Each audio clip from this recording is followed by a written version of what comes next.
Hello everybody, Dark Skeleton here, and today we're back for two more Whispers of the Old God cards reviews, as most days. So today, first card up is the Demented Frostcaller, a 4-mana 2/4 of all stat lines. After you cast a spell, freeze a random enemy character, which is a very unique and interesting effect. I will give it that. When I first saw this card, I was like, oh my gosh, those stats are just so sad. You're losing 3 stats over a Chillwind Yeti, which is already not really playable. These cards which have unique effects, but really weak stats are hard to fit into a deck. I just made a video about the 20 weakest cards in Goblins vs. Gnomes and Naxxramas that are leaving the meta, and we Spell Stopper, I believe it's called, made that list. It has 1 health over this guy even. 4-mana 2/5 is sad. A 4-mana 2/4 is really sad. So, it all comes down to the effect. Is the effect crazy enough to justify playing such a weak minion? Is it on par with Gnomish Inventor's Draw a Card? After you cast a spell, freeze a random enemy character. Well, I could kind of get where that would be going, like Freeze Mage deck or a Frost Mage deck that just happens to play Ice Lance or something like that. Freezing your opponent's minions is probably about a 1-mana effect, right?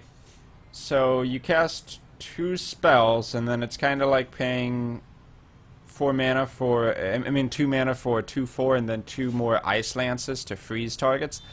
I don't even know if that's usually that great in most circumstances, because Ice Lance used to just freeze an enemy is kind of a last resort for survival when you're playing those Freeze Mage decks, because you usually want to use it purely for burst damage. But then you also have to take into account that it requires it to land on the actual target. It's random enemy character. And because of that, I'd say you need at least 3 spells to make this come close to the mana cost you're asking for, so just too weak of a card, I think.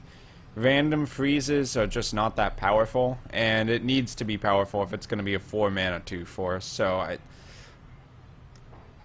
if anything, it could make it into a Freeze Mage deck, just because they can never get enough freezing enemy minions and stalling the game out, but I really doubt that. It's a weak card. And in Arena, oh boy.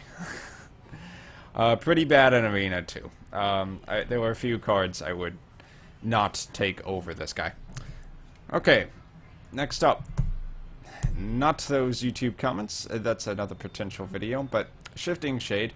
I think this was one of the cards. Actually, I think this was Amaz's voted for card, so he probably did the announcement for this guy. But Shifting Shade, 4 mana, 4/3. Copy a card from your opponent's deck and add it to your hand. Wow, that's a card. Not to quote him too much, but dang, that's a really good death battle effect, actually. So with this guy, you can build your deck up kind of almost like entombing a minion, but the enemy still has the minion, I guess.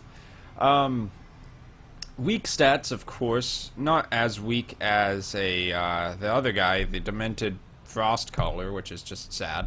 So you really are paying like 3 mana for 4/3, and then 1 mana to copy an opponent's card and put it in your in your hand. In your hand. Okay.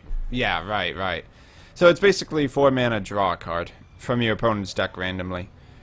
I think that's still pretty solid. I kind of misinterpreted what it was saying for a second. I thought it adds it into your deck, so it would be really good for fatigue. But this is actually probably better in most circumstances, because not every game goes to fatigue, and sometimes you just want more options in your hand. So 4 mana, 4/3, draw a card from your opponent's deck. That's pretty good in Constructed. Actually, that's pretty good in Arena too.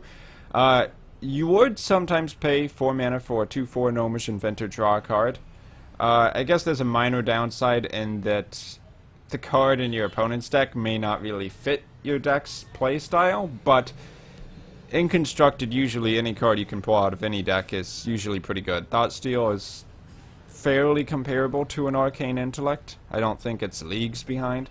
So yeah, a very solid body, 4/3 for 4 mana. I mean, paying 1 extra mana to draw a card, that's worth it, I think. Because you would definitely pay 3 mana to draw 2 cards, so why wouldn't you pay 1 mana to draw 1 card without having to cast a spell? Yeah, I mean, it's like an Arcane Intellect where you lose one card, gain a 4/3 minion on the field, and you don't have to draw through your deck, so it is good for fatigue as well. And in addition to that, you just pay 1 extra mana. Yeah, I think that's super worth it. This is a pretty competitive card, I believe. Definitely in my priest decks, I'm going to be trying to run this guy. Without a doubt, very solid minion. How many good, speaking of priest minions, how many good 4-drops were there even in priest? I think it was pretty much Akanai Soul Priest, and now this guy. In addition, you could argue Holy Champion, it's alright. Didn't really make super competitive decks, but it is a dangerous card. It's almost like an Amani Berserker for 4 mana. Yeah, so one other thing that does come to mind with this kind of card is since it's a Death Rattle effect, you could play it with N'Zoth, the Corruptor, and summon this guy back on the field, which means you'll get another card from your opponent's deck. And basically, yeah, if you're playing this in a N'Zoth deck, you resummon all your Death Rattle effects, and your Death Rattle effects happen to get you more cards, then pretty much the amount of value you would get out of Death Rattle Priest deck in this circumstance would be absolutely ridiculous.